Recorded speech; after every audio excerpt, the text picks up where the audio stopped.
सुरेंद्र राजपूत, तो बड़ी चुनौती तो यही कि 2024 में दहाई का आंकड़ा पीछे छूटे और सैकड़े तक पहुंचे कांग्रेस, और यह भारत जोड़ो न्याय यात्रा के जरिए संभव दिख रहा है। सुरेंद्र राजपूत, आपको?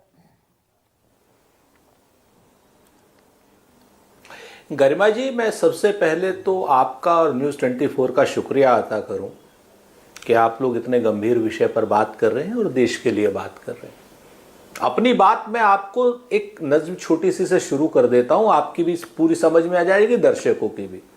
कहते हैं ना कि कुछ लोग तुम्हें समझाएंगे, कुछ तुमको खौफ दिलाएंगे, जो है वो भी खो सकता है, और इस राह में रहजन है इतने, कुछ और यहां हो सकता है। कुछ और तो अक्सर होता है, पर तुम इस पल में जिंदा हो, ये पल तुम में जिंदा है, ये वक्त नहीं फिर आएगा, तुम अपनी करनी कर गुजरो, जो होगा देखा जाएगा। सच बात यह है कि आज देश को बचाने के लिए, संविधान को बचाने के लिए, न्याय को बचाने के लिए हम निकल पड़े हैं राहुल गांधी जी के नेतृत्व में, और पूरा का पूरा गठबंधन हमारे साथ में है। इसमें कुछ लोग प्रत्यक्ष रूप से साथ में हैं, कुछ लोग परोक्ष रूप से साथ में, कुछ शुभकामनाओं के साथ साथ में। हमें किसी से कोई शिकायत नहीं है। हम आपको बहुत स्पष्ट बता दें, तेजस्वी जी को आना था, उनको ईडी ने बुला लिया। झारखंड में आए चंपई साहब, ममता बनर्जी के साथ हमारी बातचीत चल रही है, इंडिया को मजबूत करना चाहती हैं, लेकिन हमसे उनकी जरूर कोई थोड़े बहुत विवाद हैं, वो भी ठीक हो जाएंगे। सुरेंद्र जी, लेकिन हम आपको महाराष्ट्र में मैं हूं इस वक्त गरिमा जी, छोटा सा इंटरव्यू मुझे करना पड़ेगा। नज्म आपने बहुत बढ़िया पढ़ी। मैं इंडिया गठबंधन पर तो बाद में आऊंगी, पहले तो मुझे कांग्रेस का बताइए कि भाई, मैं तो भारत जोड़ो न्याय यात्रा का जिक्र करने बैठी हूं। इस यात्रा के जरिए कांग्रेस दहाई से हटकर सैकड़े तक पहुंचेगी, कितनी उम्मीद कांग्रेस पार्टी को? गरिमा जी, एक सवाल रख देता हूं, इसके जवाब में आपको जवाब भी समझ में आ जाएगा। आपने कहा 208 सीटों पर कांग्रेस का सीधा मुकाबला है, जहां से यात्रा निकल रही है, उसमें से मात्र 16 सीट हमारे पास है, 192 सीट भारतीय जनता पार्टी के पास में है, और पिछले 10 साल से हमारे पास 192 सीटें जीतने की वो है उत्साह है, और भारतीय जनता पार्टी के पास केवल 16 सीट जीतने का उत्साह है। हम 192 सीट जीत सकते हैं, हमारे पास इतना बड़ा स्पेस है। आप इस चीज को देखेंगी तो आपको लगेगा कि हां, ये लोग जीत रहे हैं, क्योंकि जनता आज की डेट में संविधान को तोड़ने मरोड़ने से परेशान है। जनता आज की डेट में जिस तरीके से लोकतंत्र को दबाया कुचला जा रहा है, जिस तरीके से लोकतंत्र को ईडी तंत्र में बदला जा रहा है, जो आपके साथ है वो साबुन से धुल गया। अजीत दादा पवार, नारायण राणे, हेमंत बिस्व शर्मा, सारे के सारे धुल गए, और जहां पे हुआ तो आप पता चला हेमंत सोरेन ने हेमंता बिस्व शर्मा बनने से मना कर दिया, हेमंत को जो है जेल भेज दिया। नहीं, लेकिन सुरेंद्र जी, ये कॉन्फिडेंस जो है आपका, किस तरीके कि स्कोप आपके पास 192 सीटों का स्कोप है, ये कॉन्फिडेंस का आधार क्या है? क्योंकि ये सारी हिंदी पट्टी की सीटें हैं जिनका मैंने जिक्र किया। 208 मध्य प्रदेश आता है, उसमें राजस्थान आता है, छत्तीसगढ़ आता है, हरियाणा आता है, हिमाचल आता है, उत्तराखंड आता है, उत्तर प्रदेश आता है। तो ये कॉन्फिडेंस का कोई वजह दिखती है आपको? क्योंकि राजस्थान, छत्तीसगढ़, मध्य प्रदेश तो अभी हारे आप। मैं बताता हूं, मध्य प्रदेश, छत्तीसगढ़, राजस्थान अभी हम हारे हैं, लेकिन वहां पर किसी भी जगह पर हमारे पास 40% से वोट कम नहीं है। 40, 42, 46% वोट है। आप इस चीज को देखिए ना कि आज की डेट में जो सरकारें चल रही हैं, ओपीएस बंद कर दिया उन्होंने, जो सरकारें चल रही हैं लाडली बहना बंद कर दी उन्होंने, जो सरकारें चल रही हैं छत्तीसगढ़ में धान 2500 रुपए की जगह 1800 रुपए लेना शुरू कर दिया। आज की डेट में आप कभी देख रही हैं कि जनता के ऊपर लाठियां चल रही हैं, लोगों को नौकरी से निकाला जा रहा है, लोग इतनी जल्दी सड़क पे आ रहे हैं। राजस्थान में 10 दिन बाद सरकार बनने के चुनाव हुआ, उपचुनाव, जिसमें कांग्रेस पार्टी उस कैंडिडेट से जीती जिसको इन्होंने अनैतिक तरीके से मंत्री बना दिया। इतने से उत्साहित है सुरेंद्र जी, लड़ाई बड़ी है, जनार्दन है, जनता को इतने से उत्साहित है, और इस पर कोई इंट्रोस्पेक्शन कांग्रेस? एक और जायज सवाल पूछती हूँ, इससे आप उत्साहित हैं कि आपने राजस्थान में उपचुनाव जीत लिया, बिहार में जमीन खींच ली गई आपके पांव के नीचे से, बंगाल में ममता बनर्जी किस हद तक आक्रामक है कांग्रेस पार्टी पर, 40 सीटें इधर की और 42 सीटें इधर की, पहले तो ये हिसाब दे दीजिए।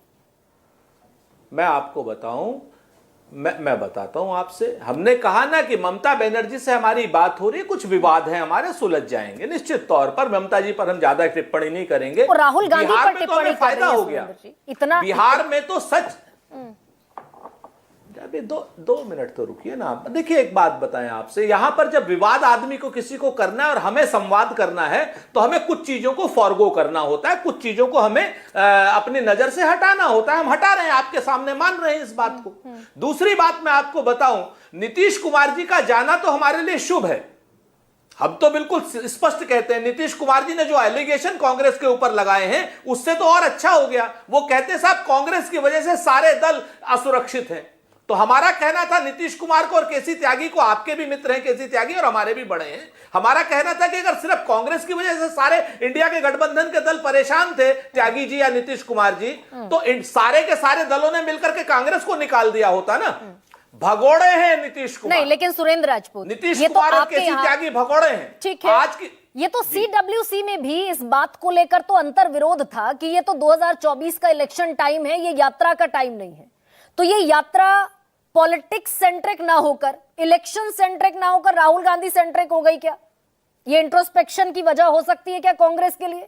नहीं, ये आपका नहीं, हाँ बिल्कुल हो सकती है। और हर जहां पर क्या नाम 4 लोग इकट्ठा होंगे, ये तो खुशी की बात होनी चाहिए। इसी को तो लोकतंत्र कहते हैं कि CWC में 4 मत अलग थे, 16 मत एक थे।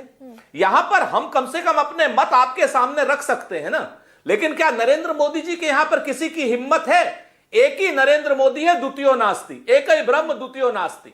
आज की डेट में लोकतंत्र की यही तो खूबसूरती है कि अनेकता में एकता, या असहमति के बीच, हम जब असहमति के बीच में सहमति बनाने की बात कर रहे हैं तो ये अच्छी बात है। सहमति बनी, व्यापक सहमति बनी, राहुल गांधी जी की यात्रा हुई। आज की डेट में राहुल गांधी जी की जबरदस्त आक्रमण कांग्रेस पार्टी पर, कन्याकुमारी से कश्मीर तक की हो।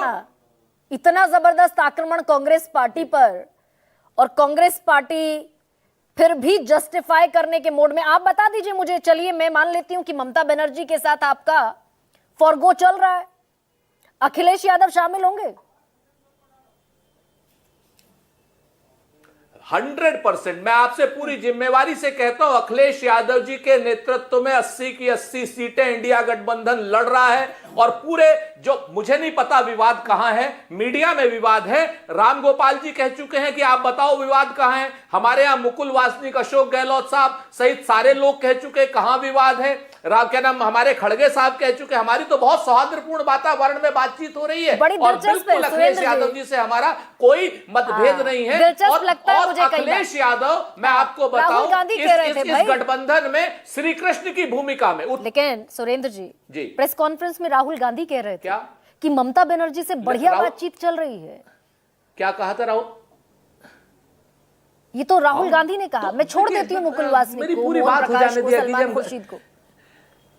गर्मा जी हम डर जाते हैं आपसे, आप पूरी तो बात हो जाने दीजिए। हम तो कह रहे हैं उत्तर प्रदेश की 80 सीटें आपने पूछी थी, पहले उसका जवाब फिर ममता जी का भी दे देते। अरे डर जाते हैं भाई, आपसे कौन नहीं डरता है। मैं आपको बताऊं कि उत्तर प्रदेश में अखिलेश यादव जी के नेतृत्व में 80 की 80 सीटें हम लोग जीतेंगे। इस गठबंधन में उत्तर प्रदेश में अखिलेश यादव जी जो है सारथी की भूमिका में है, कृष्ण की भूमिका में है। हमारे यहां से शल्य जो है, चाहे वो नीतीश हो चाहे केसी त्यागी हो, दोनों शल्य और चले गए हमारे यहां से। अब उत्तर प्रदेश का गठबंधन भी हमारा मजबूत करेगा, बिहार का गठबंधन भी हमारा मजबूत 40 की 40 सीटें करेगा। ममता बनर्जी के साथ हमारी कुछ विवाद हैं, कुछ लोकल लीडरशिप को लेकर के, उसको हम शॉर्ट आउट कर रहे हैं। और ममता जी को भी ये समझना पड़ेगा, ये लड़ाई बड़ी है और बहुत बड़ी लड़ाई हम लोग भारतीय जनता पार्टी के साथ ये न्याय यात्रा के टाइमिंग में कुछ गड़बड़ है क्या सुरेंद्र राजपूत जी? ये देखिए, हर पार्टी का अपना मत होता है। हमारी CWC ने इस यात्रा को क्लियर किया। आज की डेट में ये यात्रा लोकतंत्र को बचाने के लिए है। देश की महिलाओं को, अगर आपको लगता है कि मणिपुर की महिलाओं की आवाज नहीं उठानी चाहिए, या आपको लगता है कि क्या नाम साक्षी मलिक जैसी महिला पहलवानों की आवाज नहीं उठानी चाहिए, या आपको लगता है कि देश में जो अन्याय अग्निवीरों के साथ हो रहा है उसकी आवाज नहीं उठानी चाहिए, सिर्फ चुनाव लड़ना चाहिए, तो हम भारतीय जनता पार्टी की तरीके से जॉम्बी नहीं हो सकते। ठीक, जॉम्बी, लेकिन पॉलिटिकल स्ट्रैटेजी पर बात कर लेते हैं। घनश्याम तिवारी मेरे साथ है। घनश्याम, पॉलिटिक्स से बड़ी जो है, राजनीति से बड़ी समाज नीति है।